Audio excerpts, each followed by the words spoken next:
अघोरी और एस्ट्रोलॉजर, इन दोनों में फर्क क्या है? मूलतः कोई फर्क देखे तो वो सबसे बड़ा फर्क होता है, जहाँ अपने 10 महाविद्याओं की साधना करते हैं ना, वहां अगर अपने माँ कामाख्या की साधना कर ली तो उन 10 महाविद्याओं की शक्तियां अपने पास आ गई।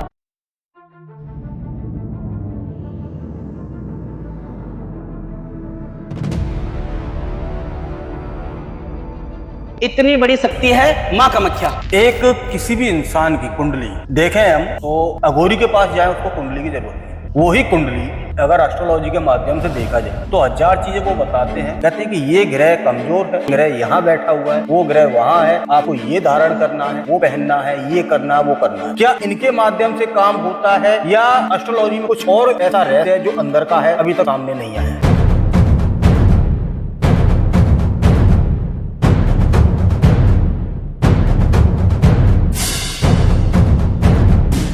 कुंडली होती क्या है पहले आपको वो समझना पड़ेगा। चाहे व्यक्ति मुस्लिम हो, चाहे व्यक्ति हिंदू हो, चाहे वो सिख हो, चाहे वो ईसाई हो, हर व्यक्ति के जीवन में कुंडली का बहुत बड़ा महत्व है। नमस्कार, मेरा नाम है बंटी परियार, आप देख रहे हैं द रियल अवॉइस। तंत्र को लेके वीडियो दिखा दी हैं, लेकिन बहुत सारी चीज़ें ऐसी आती हैं जो कि कुंडली के हिसाब से चलती है, नक्षत्रों के हिसाब से चलती है, ग्रहों के हिसाब से चलती है। तो आज हम उन्हीं चीज़ों पर बात करेंगे और जानेंगे कि जो चीज़ अघोरी के पास नहीं होती वो एस्ट्रोलॉजर के पास कैसे हो जाती है, और कुछ चीज़ें ऐसी होती हैं कि जो सिर्फ एस्ट्रोलॉजर के पास ही हो सकती है, उनके बारे में जानेंगे। आप देख रहे हैं मेरे साथ में महाराज जी हैं। सबसे पहले इनका परिचय जान लेते हैं, क्या परिचय है और किस तरीके से ये काम करते हैं। महाराज जय राधे राधे। महाराज, सबसे पहले मैं आपका परिचय जानना चाहूँगा, क्या नाम है आपका? मेरा नाम है वैदिक एस्ट्रोलॉजर सुशील। आप कितने टाइम से एस्ट्रोलॉजी कर रहे हैं? देखो, मैं बचपन से ही पहले मैं स्टडी करता था। मेरे पिताजी, मेरे भैया और मेरे दादाजी, दादाजी का स्वर्गवास हो चुका है। पिताजी और भैया हमेशा से ही एस्ट्रोलॉजी में विलीन थे। वो हमेशा से ही मैं उनको देखता था, लोगों के काम बनाते हुए, लोगों के काम बनते थे तो वो खुश होते थे।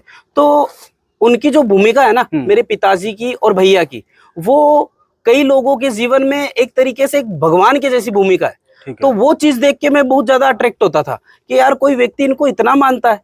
उस चीज को देखकर मैं बहुत ज्यादा अट्रैक्ट होता था।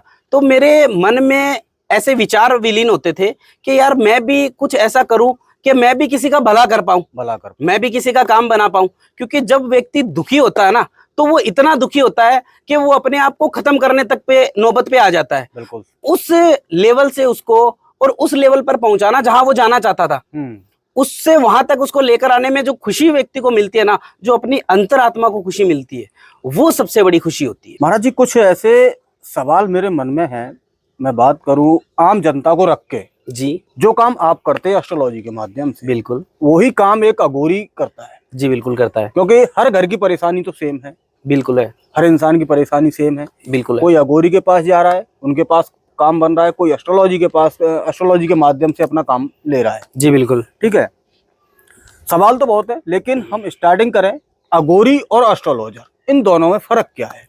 देखो, इनमें अगर अपन मूलतः कोई फर्क देखें तो वो सबसे बड़ा फर्क होता है क्रियाओं का। और इसमें अपने सनातन धर्म में 2 प्रकार से क्रियाएं होती हैं। एक होती है तामसिक तरीके से, एक होती है सात्विक तरीके से। तो कोई भी अघोरी या तांत्रिक किसी भी क्रिया को वो बनाएगा तो वो बनाएगा तामसिक तरीके से। ठीक है। अब आजकल आपको सच्चे अघोरी या तांत्रिक तो देखने मिलेंगे नहीं, आपको तो देखने मिलेंगे ये पॉडकास्ट वाले बाबा। ठीक है, इनके पास करने को कुछ होता नहीं है। क्योंकि सच्चे अघोरी अगर आपको कहीं मिलेंगे तो वो मिलेंगे, अभी आपने सुना होगा आसाम में अंबुवाची मेला लगा था माँ कामाख्या का। ठीक है, तो वहां जाकर आप देखो, उनको कहते हैं सच्चे अघोरी। वहां आपको इनमें से एक भी पॉडकास्ट वाला बाबा नहीं मिलेगा। अरे भाई, अंबुवाची मेला माँ कामाख्या का मेला है। माँ कामाख्या 10 महाविद्याओं में से एक बहुत बड़ी सर्वसिद्धि है। सर्वसिद्धि। ठीक है, जहां अपने 10 महाविद्याओं की साधना करते हैं ना, वहां अगर अपने माँ कामाख्या की साधना कर ली तो उन 10 महाविद्याओं की शक्तियां अपने पास आ गई। अच्छा, इतनी बड़ी शक्ति है माँ कामाख्या। ठीक है, तो वहां पर आप अपनी मैया के दरबार ना जा पाए। आप पॉडकास्ट में इतना ज्ञान फैलते हो और आप वहां माता के दरबार में दिखे नहीं, तो कहाँ गया आपका ज्ञान? आपने कुंभ का मेला देखा होगा, वहां आपको कोई भी ये पॉडकास्ट वाले बाबा नहीं दिखेंगे। क्यों, कहाँ चले गए भी? वो तो इतना बड़ा तीर्थ है। कुंभ का मेला कोई छोटा मोटा मेला थोड़ी ना है। बड़ा मेला है। तो फिर प्रयागराज में कुंभ का मेला लगा था, आपको दिखा कोई भी? नहीं दिखा। कहाँ से दिखेंगे? इनको मतलब है खाली अपना पैसा कमाने से। इन्होंने एक धंधा खोल रखा है कि लोगों को ये झूठा ज्ञान दिखाना है, झूठे वादे दिखाने हैं, झूठे पाखंड फैलाने हैं और कच्चे कलवे करण पिशाचनी ये सब चीजें बातें हमें बोलनी है। ये बोलने से लोग हमसे अट्रैक्ट होंगे। काम इनसे एक नहीं बनने का। महाराज जी देखो, वैसे आपका टॉपिक तो नहीं है ये, जो कच्चा कलवा, मसान या XYZ जो भी ये चीज बताते हैं, बिल्कुल, क्या ये रियल में होती हैं? देखो ये रियल में होती हैं, ऐसी बात नहीं है कि ये रियलिटी नहीं है। अपने जो शास्त्र हैं, अपने जो ग्रंथ हैं, इनमें इनका वर्णन है। ऐसी बात नहीं है कि इनका वर्णन नहीं है। लेकिन आज दिन ऐसा कोई भी साधक, तांत्रिक या अघोरी नहीं बचा जिसके पास इनकी सिद्धियां हो। क्यों? क्योंकि ऐसे गुरु नहीं मिले जिनके आदेश से अपन इनकी साधना कर सके। तो जब ऐसे गुरु ही नहीं बचे तो फिर चेलों के पास ऐसी शक्तियां कहां से आ गई? और इन्होंने इन शक्तियों को इतना बड़ा दिखाया है, इतना बड़ा दर्शाया है कि हमें मंदिरों से भगवान को तो ले आना चाहिए बाहर और इन एंटिटियों को मंदिर में बिठा देना चाहिए। क्योंकि ये क्या बोलते हैं कि मैं इससे ये करवा दूंगा, वो करवा दूंगा। ये बोलते हैं कि मैं 5 मिनट से यहाँ से कच्चे कलवे को भेजूंगा और वो लंदन पहुंच जाएगा। अरे कहां से पहुंच जाएगा? आप नहीं पहुंचा सकते। जो पहुंचा सकते थे वो नहीं बचे। लेकिन आपके पास ये सिद्धियां बोलने को है, करने को नहीं है। आपने बिल्कुल सही बात बताई है कि बोलने को है, करने को नहीं है। क्योंकि अगर करने को होता तो जो भी इंसान इनसे जुड़ रहा है वो मेरे पास नहीं आता, वो आपके पास में नहीं आता। अगर इनसे काम बनता तो वो व्यक्ति मेरे पास क्यों आ रहा है कि गुरुजी हमने इनसे काम बनवा लिया, इन्होंने हमसे लाखों रुपए ठग लिए, इनसे काम नहीं बना। और मेरे पास बच्चा कोई भी हारा थका आता है, उसका हजारों रुपए में मैं काम बना देता हूँ। लाखों की जरूरत नहीं है मेरे पास। अगर आप आ रहे हो तो आपके पास भाव होने चाहिए। पैसों की लोड नहीं है मुझे, मैं पैसों के लिए काम करने वाला व्यक्ति नहीं हूं। मैं भाव देखता हूं कि सामने वाला व्यक्ति जो मेरे पास काम करवाने आया है उसके दिल में भाव क्या है। अगर उसके भाव सच्चे है ना तो मैं बिना पैसों को भी काम बना सकता हूं। बात करें हम, देखो अघोरी अपनी सारी चीजें बता देता है कि हम कच्चे कलवे से काम करते हैं, हम प्रेत से काम करते हैं, XYZ जो भी चीजें बताते हैं वो अलग चीज है। आप किसके माध्यम से काम करते हैं? देखो मेरे यहाँ पर जो भी काम होगा वो सात्विक तरीके से होगा। अपने सनातन धर्म में जो वेद बताए गए हैं, जो ग्रंथ बताए गए हैं, जो शास्त्रों में लिखी चीजें हैं, जो शास्त्रों में अपने अनुष्ठान वर्णित है, जो हवन वर्णित है, जो क्रियाएं वर्णित है, उनके थ्रू मैं काम बनाता हूं और 100% बनता है। एक किसी भी इंसान की कुंडली देखें हम तो अघोरी के पास जाए उसको कुंडली की जरूरत नहीं होती। वही कुंडली अगर एस्ट्रोलॉजी के माध्यम से देखा जाए तो 1000 चीजें वो बताते हैं। कहते हैं कि ये ग्रह कमजोर है, ये ग्रह यहाँ बैठा हुआ है, वो ग्रह वहाँ है, आपको ये धारण करना है, वो पहनना है, ये करना है, वो करना है।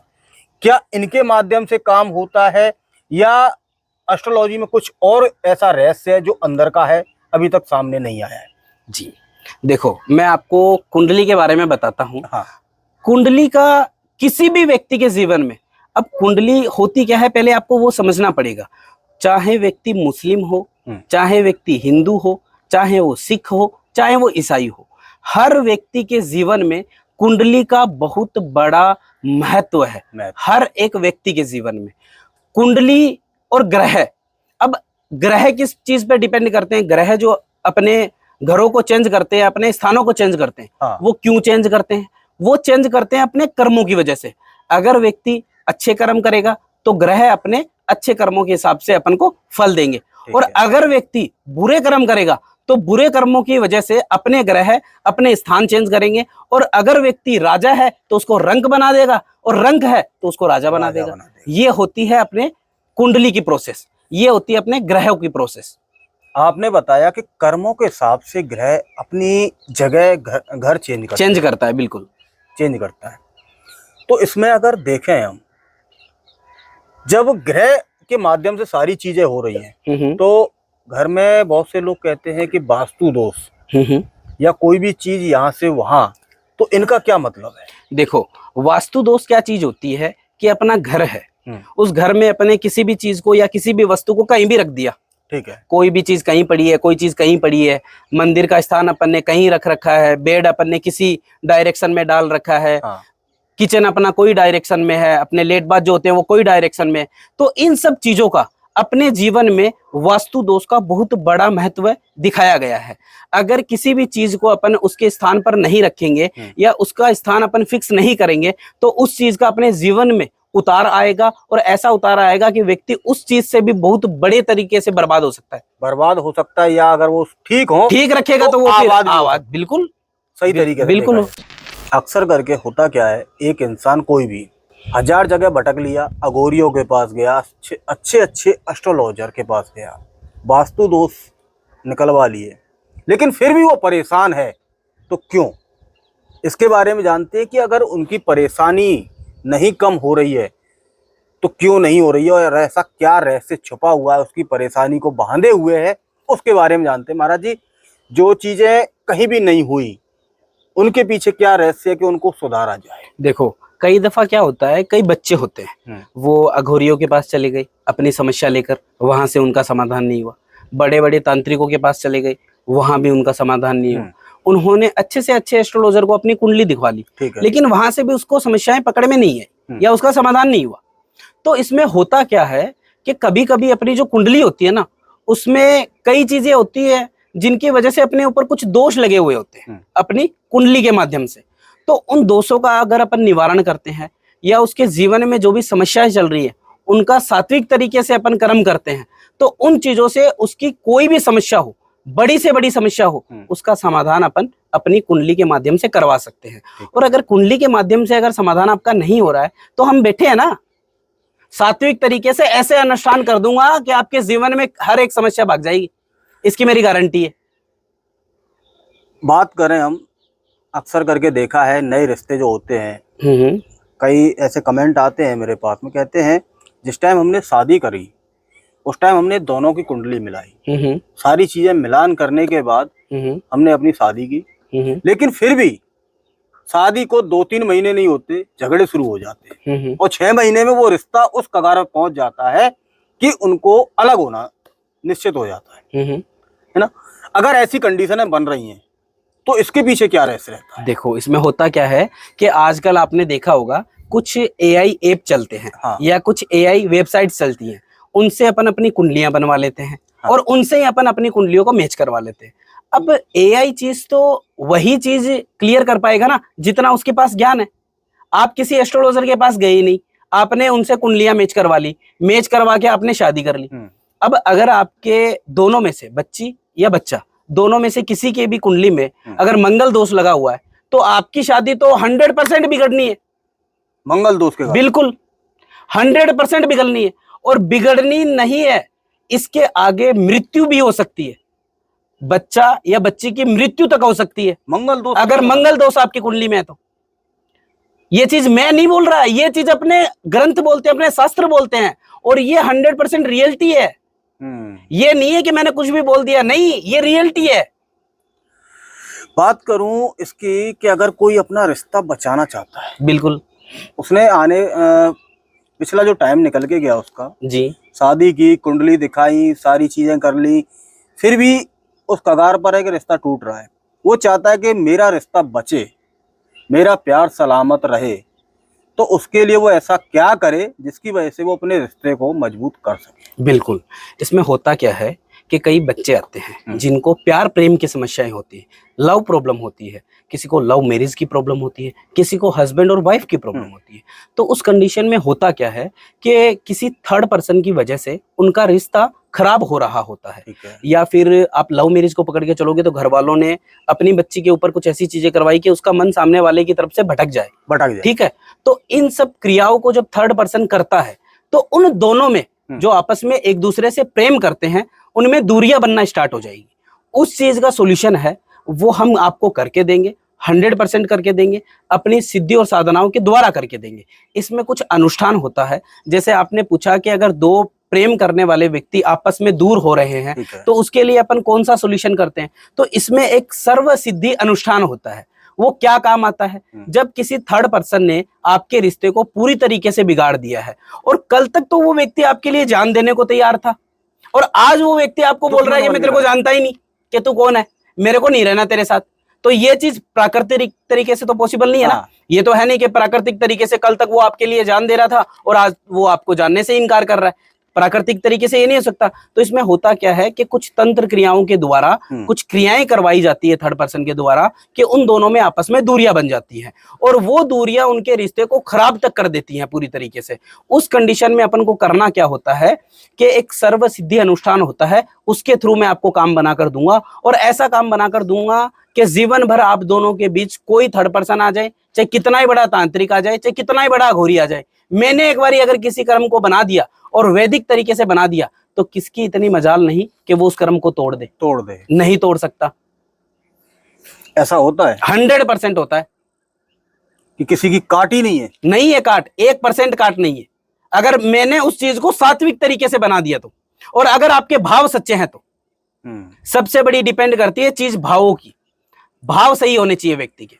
महाराज जी एक चीज बड़ी सामने आती है और जैसे कि अक्सर करके मैंने सुना है और देखा है और हजारों इंटरव्यू में कर चुका हूँ तांत्रिकों के, कहते हैं कि कच्चे कलुए, मसान, अटरम जटरम जो भी चीज़ है उनसे वो काम करते हैं, वो सिद्ध कर रखे। क्या एस्ट्रोलॉजी में भी ऐसी चीज़ें आती हैं, इनको सिद्ध करना पड़ता है? ऐसा कुछ कोई भी योग, कोई भी साधना ऐसी है जो एस्ट्रोलॉजी में करनी पड़ती है, क्या ऐसा होता है? देखो इसमें होता क्या है कि पहली चीज तो आपका मैं एक भ्रम निकाल देता हूँ कि ये जो बोलते हैं ना कि हमारे पास कच्चे कलवे हैं, करण पिशाचनी है, भूत है, प्रेत है, डाकनी है, शाकनी है, ऐसा कुछ इनके पास नहीं होता है। पहली चीज तो ये आपका भ्रम है कि ऐसी चीजें इनके पास होती है, ऐसा कुछ नहीं होता है और ना आज दिन ऐसी कोई चीज किसी के पास है। और अगर ऐसी चीज किसी के पास होती तो वो व्यक्ति आपसे बात तो नहीं करता, आमजन से वो व्यक्ति क्यों बात करेगा? जिसके पास इतनी पावरफुल एंटिटियां हैं, इतनी बड़ी बड़ी शक्तियां हैं, वो आपसे बात क्यों करेगा भाई? उसको क्या मतलब है? उनके पास इतनी बड़ी सिद्धियां हैं, वो आपसे मतलब ही नहीं रखेगा। उसको क्या मतलब है आपके जीवन में क्या समस्या चल रही है? तो ये खाली उन्होंने एक तरीके का एक पाखंड फैला रखा है, उसके अलावा ऐसा कुछ नहीं होता है। कर्म बनते हैं सात्विक तरीके से, सात्विक तरीके में कई सिद्धियां होती है, साधनाएं होती है, उनसे अपन अपनी हर समस्या का समाधान करवा सकते हैं और होता है सात्विक तरीके से। जैसे अनुष्ठान हो गए, बिल्कुल, हवन हो गए, कर्म कांड हो गए। तो इसमें अगर देखा जाए, अक्सर करके देखते हैं कि लोग बाग जो भी कहता है वो ये कहता है कि आप नवग्रह शांति का हवन करिए। नवग्रह क्या मायने रखते हैं आम इंसान की जिंदगी में? देखो इसमें होता क्या है कि ग्रह तो अपने जीवन में, हर एक ग्रह अपने जीवन में बहुत बड़ी भूमिका निभाता है। ठीक है। और उन नवग्रहों की शांति का पूजन जो होता है वो क्यों होता है? अगर अपने जीवन में या अपनी कुंडली में कोई भी ग्रह सही तरीके से काम नहीं कर रहा है या अपने कर्मों की वजह से वो ग्रह अपन को पीड़ा, दुख, दृढ़ा ऐसी कोई चीज अपन को प्राप्त हो रही है, तो उन चीजों से बचने के लिए या उन चीजों से बाहर निकलने के लिए, उन चीजों से सक्सेस प्राप्त करने के लिए, अपने जीवन में आगे बढ़ने के लिए नवग्रह का जो है ये हवन जो है वो करवाया जाता है। अच्छा जी महाराज जी, अगर कोई ऐसी समस्याएं किसी के साथ में है और आप इतना चैलेंज के साथ कह रहे हैं कि आपकी क्रिया है, आपका हवन, आपका अनुष्ठान कोई काट नहीं सकता है, 100% बनाकर दूंगा। अगर इसी व्याप पर, इसी भरोसे पर कोई आपसे जुड़ता है किसी भी समस्या को लेके, तो वो कैसे जुड़ सकता है? देखो मेरे से जुड़ने का जो माध्यम है वो आप मेरे को फोन कर सकते हो। मेरा मोबाइल नंबर है 9660314150। ये मेरा मोबाइल नंबर है। लेकिन मेरे को जो भी फोन कर रहा है, अगर आपके जीवन में सच में समस्या है तो ही मेरे को फोन करो। अगर आप हर जगह से हार चुके हो, थक चुके हो, निराश हो चुके हो, अपना समय और पैसा बर्बाद कर चुके हो, तो आप मेरे से जुड़ना। मेरे यहाँ पर आप अगर मेरे को फालतू में फोन करोगे तो मैं आपके कॉल मैसेज का रिप्लाई नहीं करूंगा। अगर सच में आप परेशान हो तो 100% आपका काम बना कर दूंगा। एक चीज और आती है, कहते हैं बहुत से लोग इतने बिजी हैं, उनके पास में टाइम नहीं है आपके पास जाने का, सामने बैठ के हवन कराने का, या ये कह सकते कि वो बहुत दूर है, वो नहीं आ सकते। तो ऐसी स्थिति में क्या ऐसा करना चाहिए कि वो चीज हो जाए? देखो अगर ऐसी परिस्थिति है कि आप बाहर विदेश में बैठे हो, या आप हमसे इतना दूर हो कि आना पॉसिबल नहीं है, आप अपने काम धंधों में उलझे हुए हो, तो उस कंडीशन में आप हमें वीडियो कॉल कर सकते हो। वीडियो कॉल के माध्यम से आप अपने सारे कर्म देख सकते हो, सारे अनुष्ठान देख सकते हो, सारी क्रियाएं देख सकते हो। ठीक है। और उनके थ्रू आप अपना काम बनवा सकते हो, कोई जरूरी नहीं है आपको आने की। और अगर आपके मन में यह है कि मैं तो हर जगह से हार गया, थक गया, कहीं से भी मेरा काम नहीं बना, मैं तो आपके पास आकर ही करवाना चाहूँ, तो आइए ना, वेलकम आपका। 100% बना कर देंगे, मिलके भी चाहे फोन पर करवाओ चाहे मिलके करवाओ, काम की गारंटी मैं लेता हूँ। काम की गारंटी बिल्कुल मेरी है। बहुत अच्छी बात बताइए महाराज जी। बाकी तो ये कहेंगे कि आप काम की गारंटी ले रहे हैं और फिर जब काम कोई कराएगा तो उसका रिजल्ट उसके सामने होगा। देखो वो गारंटी मेरे पास जो क्लाइंट आज दिन आ रहे हैं, वो अधिकतर क्लाइंट यही आ रहे हैं कि हमने इन अघोरी से काम करवा लिया, नहीं बना, इनको इतने पैसे दिए, लास्ट में इन्होंने बोल दिया कि अब इतने और लगेंगे, ये देगा तो काम होगा, और अगर नहीं देगा तो वो डराने धमकाने लग जाते हैं। हाँ, ये चीज होती है। ठीक है। और दूसरा, कई तांत्रिकों के पास गए, वो तांत्रिक बोलते हैं कि मैं ये पिशाच भेज दूंगा, तेरे घर में ये करवा दूंगा, तेरे को ये मार डालेगा, फलाना हो जाएगा। ये मतलब इनसे जो परेशान हो चुके होते हैं ना, वो मेरे पास आते हैं और वो अपना सात्विक तरीके से काम बनवाते हैं और उनका 100% बनता है। बस मेरे को वो पाखंड नहीं आता कि मैं आपको वीडियो कॉल मिलाकर दूं कि देखो ये मेरा बच्चा है, मैंने इसका काम बनाया, ये देखो इससे बात करो, आप अपने ऑडियंस को दिखाओ। वो चीजें मेरे पास नहीं है। करवाने को मैं हजारों बच्चों से आपको बात करवा सकता हूँ, लेकिन मेरे को वो पाखंड नहीं करना। अगर मेरे से जुड़ना है तो जुड़ो, उसके बाद अपना रिश्ता जीवन भर का बनेगा। वो चीज मत करो जो सिर्फ दिखावा हो। दिखावा मेरे को आता ही नहीं। दिखावा करना अपने पास नहीं है, अपने पास ओरिजिनलिटी है और ओरिजिनलिटी के साथ ही काम बनाते हैं। बहुत अच्छी बात बताइए महाराज जी आपने। जो अभी तक आपने बताया है ना, मैंने वो चीज जानने की कोशिश की है कि जो अघोरी तांत्रिक सिर्फ ये कहते हैं कि हाँ ये चीज है, क्या वो वाकई में है या नहीं है। मैंने सिर्फ उस पर अपना फोकस रखा है, और वो फोकस इसलिए रखा है कि आए दिन जो कमेंट आते हैं वो ये कहते हैं कि हजारों तांत्रिकों के पास गए, बिल्कुल काम नहीं बना है ना। इसने ये भूत प्रेत से किया, कच्चे कलुए से किया, मसान से किया, डाकनी साकनी जो भी चुड़ैल वगैरह अटरम जटरम उनसे किया है ना। आपने बोला कि ये सारी चीजें सिद्ध हैं, कोई करता है, दिखाने के लिए नहीं है पहली चीज। तो मैं कहूंगा कि शमशान में ये सारी चीजें है तो है, अवेलेबल तो है, बिल्कुल है, प्रेजेंट में बिल्कुल है। क्योंकि अगर ऐसी चीजें नहीं होती तो अपने ग्रंथों में नहीं लिखा होता, नहीं होता। सबसे बड़ी बात तो इनको मानो समझो, क्योंकि ये सारी चीजें हैं, लेकिन दिखाने वाली जो चीजें होती है ना, वो अक्सर करके देखा जाए तो कहीं ना कहीं कॉपी है। बिल्कुल। तो मैं यही तो इनको समझाना चाहता हूँ ना कि अगर सच में इन अघोरियों के पास इतनी शक्तियां होती तो फिर वो अघोरी जंगलों में क्या कर रहे हैं जो सिद्धियां प्राप्त कर रहे हैं। आपको अगर रियल अघोरी को देखना है तो वो तो आपको ऐसे मिलेंगे नहीं ना, नहीं मिलेंगे। वो तो आपको जंगलों में मिलेंगे, पहाड़ों में मिलेंगे। वो तो शंकर में विलीन है, उनको मतलब ही नहीं है दुनिया में क्या हो रहा है। अगर वो किसी साधना सिद्धि को कर रहे हैं तो वो प्रॉपर ब्रह्मांड के लिए कर रहे हैं, वो किसी एक सर्टिफाइड व्यक्ति के लिए नहीं कर सकते, वो करते हैं पूरे विश्व के कल्याण के लिए कर्म, कल्याण के लिए। वो किसी व्यक्ति का कर्म नहीं करते, और चंद पैसों के लिए तो वो कर भी नहीं सकते। पैसों से तो वो मोह माया तो उन्होंने त्यागी है। अगर उनको पैसों से मतलब होता तो फिर वो इस दुनिया में रहते ना, वो अपना पिंडदान करते ही क्यों। अगर उन्होंने अपना पिंडदान करा है और उनको मोह से मतलब है तो उन्होंने तो मोह त्याग करी, तो वो फील्ड चुनी है ना। बिल्कुल बिल्कुल, बहुत अच्छा ज्ञान मिला है। अगर वीडियो को आप देखोगे सही से, समझोगे इसकी गहराई का, तो समझ में आएगा कि रियलिटी क्या है। ज्ञान मुझे तो समझ में आया और बाकी का आप भी समझो। बस यही कहूँगा, ऐसी वीडियो आती रहेंगी लगातार। आप चैनल पहली बार आए हैं, चैनल को सब्सक्राइब करना। वीडियो में कोई कमेंट आप करना चाहते हैं तो कमेंट वो करें जो वाकई में आपकी ज़िंदगी में हो या किसी भी ज़िंदगी से जुड़ा हो, क्योंकि हर इंसान परेशान है। एक दूसरे को सीख जो कमेंट करते हैं ना उससे मिलती है, समझ में आता है कि हाँ ये चीज़ इनके साथ है तो हमारे साथ भी हो सकती है, जैसे अभी ये आया। धन्यवाद।